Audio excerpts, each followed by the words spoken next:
La custodie de Terre Sainte a clôturé l'année écoulée par les premières vêpres et le chant du Te Deum.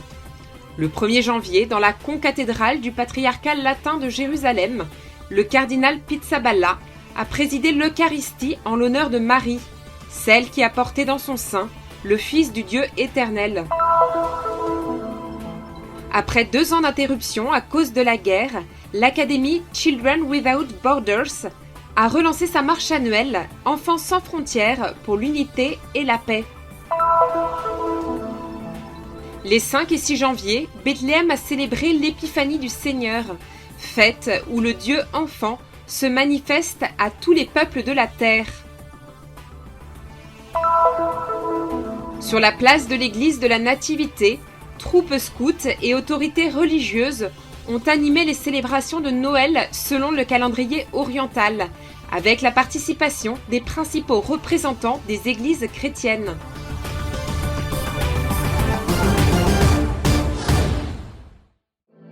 C'est pendant la période de Noël que l'Église célèbre la solennité de la Mère de Dieu, celle qui a porté en son sein le Verbe éternel de Dieu. Cette fête mariale fut la première à apparaître dans l'Église occidentale. Ce titre a été créé par les chrétiens pour exprimer une foi authentique, éloignée des influences païennes. Au concile d'Éphèse, nous nous rappelons que Marie est mère de Dieu. Le concile de Nicée nous dit que Jésus est vrai Dieu et vrai homme. Si Jésus est vrai Dieu et vrai homme, alors Marie est la mère de tous, de Jésus homme et de Jésus Dieu. C'est incroyable de penser que Marie est la mère de Dieu, Dieu qui a créé le ciel et la terre. Marie est une créature qui a donné naissance à son Créateur. C'est ce grand mystère et c'est précisément ce dogme de Marie que nous célébrons.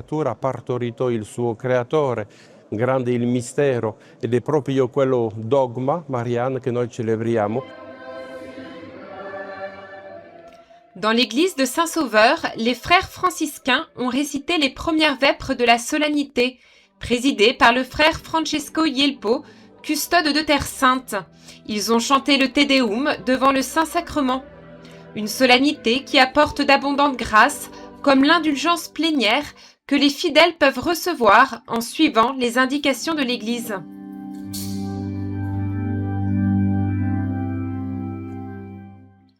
Avec le même zèle et la même reconnaissance, l'Église de Jérusalem s'est rassemblée en grand nombre à la concathédrale du patriarcat latin pour la célébration eucharistique solennelle présidée par sa béatitude le cardinal Pier Battista Pizzaballa. De nombreuses communautés religieuses et des fidèles locaux étaient présents, ainsi que quelques pèlerins italiens. Nous avons l'habitude de venir ici, en Terre Sainte. Ces 2 dernières années, il a été difficile de se déplacer, alors pouvoir revenir et voir la paix qui commence à renaître est une grande joie.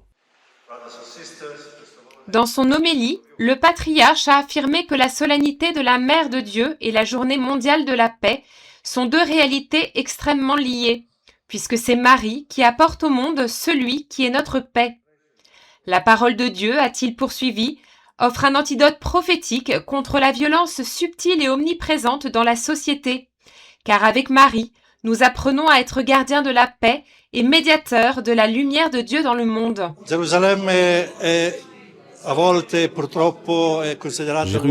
parfois malheureusement considéré comme un lieu de division et de violence, mais c'est aussi un lieu où la paix est désirée, attendue et où la paix a même un nom, Jésus. Aujourd'hui, la Mère de Dieu nous l'a remis, Jésus, ainsi que la manière de faire grandir la paix, d'abord dans le cœur des gens. J'espère donc que ce désir de paix, né à Jérusalem, se répandra dans le monde entier. Bonne année et paix à tous. Volevo soltanto salutare tutti voi, credenti, non credenti, tutti gli uomini e donne di buona volontà. Je voulais seulement saluer chacun d'entre vous, croyants et non-croyants, tous les hommes et femmes de bonne volonté. Nous avons reçu le cadeau de la vie et de l'amour, et mon vœu est de pouvoir partager et multiplier ce don d'amour pour tous. En d'autres termes, bonne année. L'augurio della Terra Santa è l'augurio biblico. Les vœux depuis la Terre Sainte s'inspirent de la bénédiction de la première lecture de la liturgie d'aujourd'hui, tirée du livre des Nombres, l'une des bénédictions les plus anciennes. Que le Seigneur te bénisse et te garde, que le Seigneur fasse briller sur toi son visage, qu'il te prenne en grâce, que le Seigneur tourne vers toi son visage, qu'il t'apporte la paix. Nous demandons tout cela pour cette nouvelle année et tout particulièrement, nous demandons le don de la paix. Happy New Year, and I hope it will be Bonne année et j'espère que ce sera une année merveilleuse dans la paix et avec Dieu à vos côtés. Bonne année à tous. Prions pour la paix, d'accord? Prions pour que les guerres prennent fin. Assez de morts, assez de guerres, assez de violence.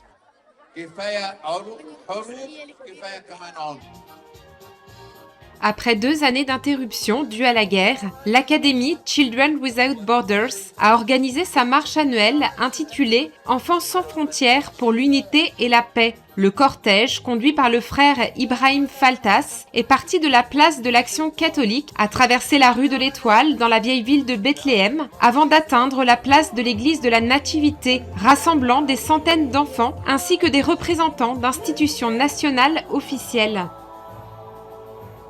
Je viens de l'Académie Children Without Borders. Nous avons participé à cette marche pour transmettre un message d'amour et de paix. Des personnes de Bethléem et de plusieurs autres régions y ont pris part également. J'ai été heureux de participer à cette marche afin d'adresser un message aux enfants du monde entier. Il faut vivre sans guerre.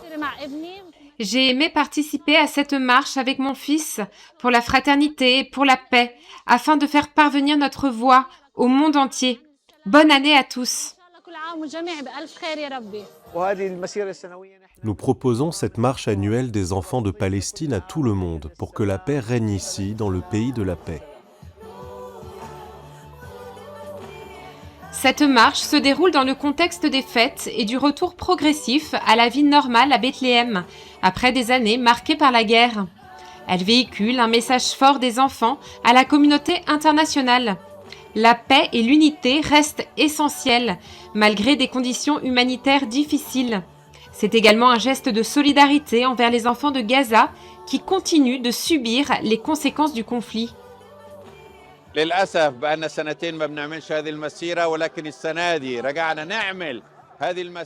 Enfants sans frontières est une académie de football dont l'équipe phare, capitale de la Nativité, évolue dans le championnat palestinien.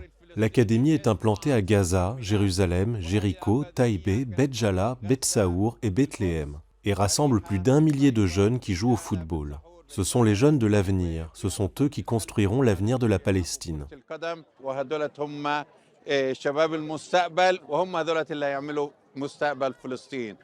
Les enfants ont scandé des slogans communs, donnant voix à leurs revendications.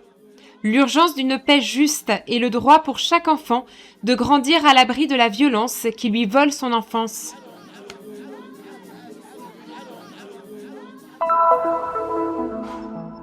Alors que le custode de Terre Sainte, le frère Francesco Yelpo, entrait à Bethléem par le tombeau de Rachel, les groupes scouts de la ville se préparaient à l'accueillir dans la cour de l'Action catholique. Pour les jeunes, participer à ces événements officiels revêt une importance particulière. Cela leur permet de ressentir la joie et la présence d'une vie qui renaît à Bethléem. Le rôle du scoutisme à Bethléem et en Palestine est fondamental, Bethléem constituant le cœur du scoutisme en Palestine. Le gouvernorat compte 13 groupes scouts répartis entre Beth-Jala et Beth-Saour. Le groupe scout de la Terra Sancta School est le groupe qui organise et il est rattaché à la paroisse latine et à l'église Sainte-Catherine. Cette belle jeunesse, scolarisée dans les écoles catholiques de Terre Sainte, exprime le souhait que la paix puisse se maintenir sur ces terres et que les jeunes puissent y grandir en devenant de bons citoyens. Personnellement, je participe parce que je sens que c'est ma responsabilité d'aller jouer de la musique, d'apporter la musique dans les rues de Bethléem, d'apporter joie et bonheur aux enfants, aux familles, à tout le monde.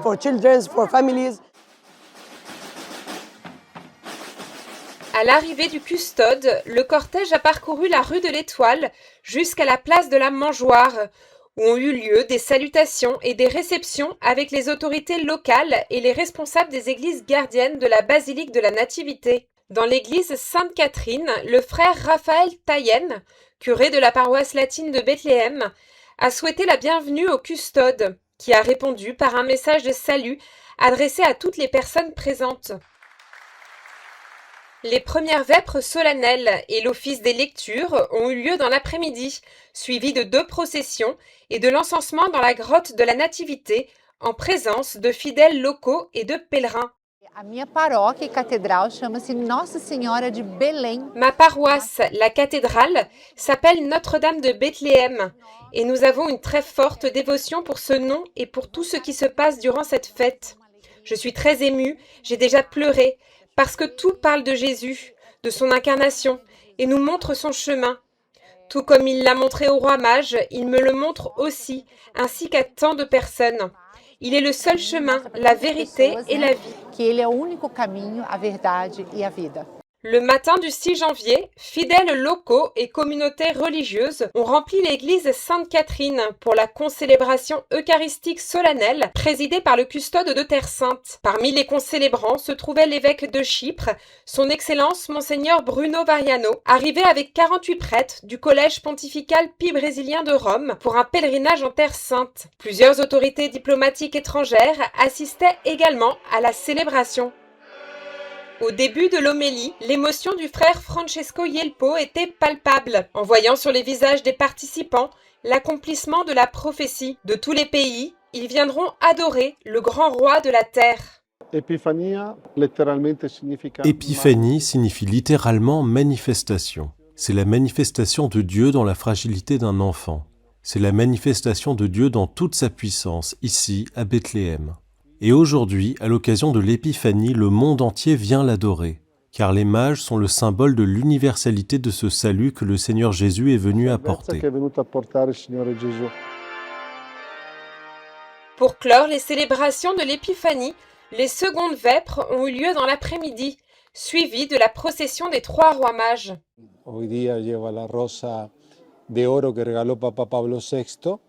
Le gardien de Bethléem porte la rose d'or offerte par le pape Paul VI lors de sa visite à Bethléem. Puis le secrétaire de Terre Sainte porte l'encens. Et enfin, l'infirmier porte la myrrhe.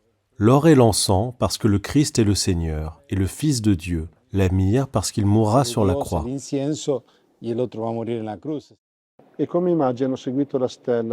Tout comme les mages ont suivi l'étoile, la lumière de l'étoile pour arriver jusqu'à Dieu, nous aussi, à travers l'étoile intérieure que Dieu nous donne toujours, nous pouvons l'atteindre et le reconnaître dans nos fragilités et dans celles de ceux qui nous entourent. Là où les anges ont chanté le Gloria, où la lumière des peuples est apparue à tous et où le roi et le Messie ont été adorés et glorifiés par les nations, nous aussi, aujourd'hui, ici à Bethléem, chantons avec joie et rendons grâce pour le grand don que Dieu nous a fait.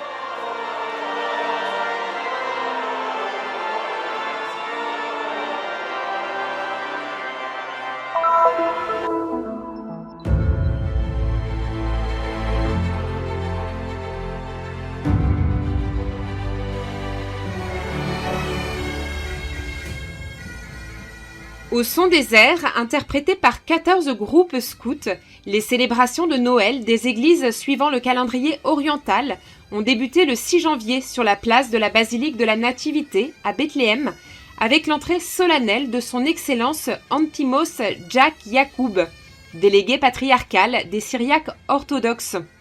On suivit l'arrivée du métropolite de Jérusalem pour les Coptes, son Excellence Amba Antonios, puis le moment culminant des célébrations avec l'entrée du patriarche grec orthodoxe de Jérusalem, Théophile III. Pour accueillir les métropolites et le patriarche était présent le président du Haut Comité présidentiel pour les affaires des églises, Ramzi Kouri, le ministre du Tourisme et des Antiquités, Hani Al-Hayek, ainsi que le maire de Bethléem, Maher Kanawati.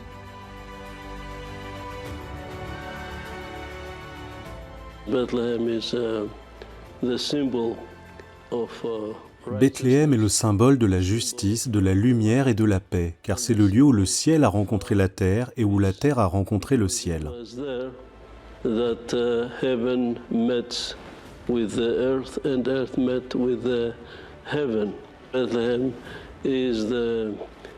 Elle est source de paix, de justice et d'équité et naturellement aussi de réconciliation.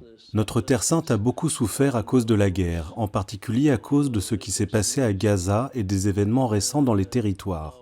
Célébrer cette année représente donc un signe de renouveau et d'espérance. From the crisis of the war, especially the crisis in Gaza and nowadays in the territories, and therefore to have celebrations this year, it is a sign of refreshments, a sign of hope.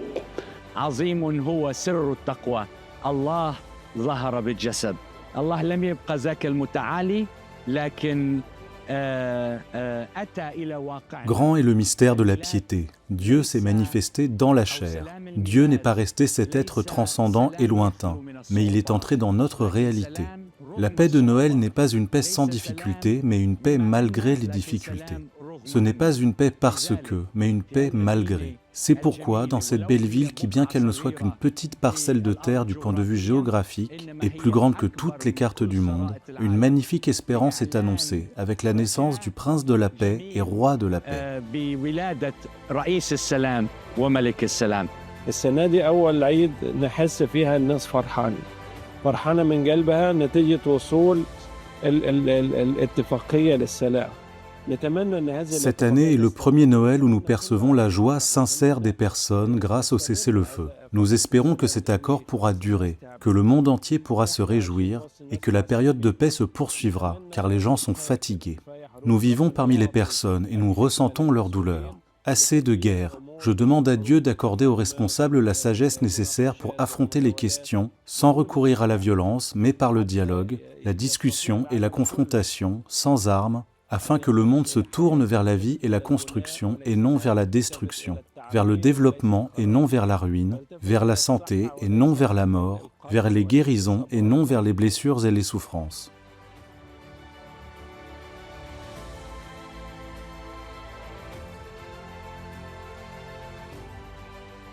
Les célébrations de Noël reviennent à Bethléem après une interruption de 2 ans causée par la guerre, confirmant que cette ville, malgré ses blessures, continue de palpiter de vie et de foi. La présence chrétienne en Palestine constitue une part essentielle de l'identité et de l'histoire du lieu et représente un message de résilience enraciné dans la terre qui a vu naître le Christ. Avec le retour des célébrations, se renouvelle l'affirmation que les chrétiens représentent une nécessité spirituelle et nationale, indissociable de l'avenir de Bethléem et de sa sacralité, comme l'a souligné le patriarche Théophile III dans son discours.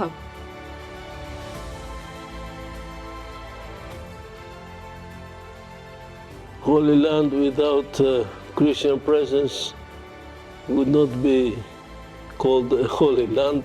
Christian presence is important because it is very much connected with the mystery of the incarnation of the divine. La Terre Sainte ne pourrait être appelée ainsi sans les chrétiens.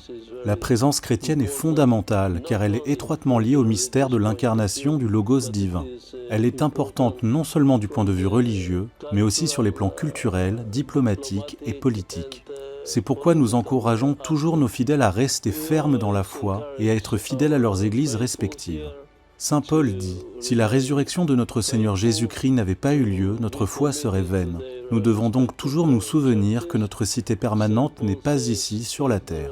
Nous avons une cité dans les cieux. Pour nous, le tombeau de notre Seigneur Jésus-Christ est le tombeau de la résurrection, le lieu d'où jaillit la vie. »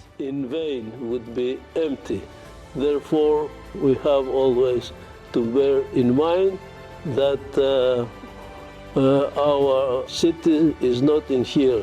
We have a permanent city in heaven, and for us, the tomb of our Lord Jesus Christ is the tomb of resurrection, is the tomb where life is there.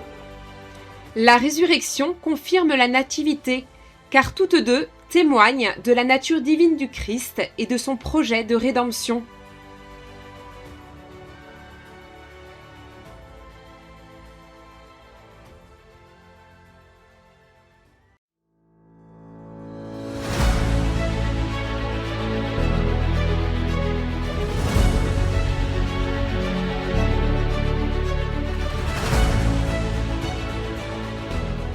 Faites un geste de solidarité et soutenez la mission de la custodie de Terre Sainte. Le Christian Media Center diffuse la bonne nouvelle du Christ en faisant connaître au monde la spiritualité des lieux saints et la vie des chrétiens locaux. Votre contribution nous aidera à porter toujours plus loin l'annonce du Seigneur ressuscité aux hommes et aux femmes de toutes les langues et de toutes les nations. Pour nous aider, il vous suffit de scanner ce QR code. Votre choix fait la différence.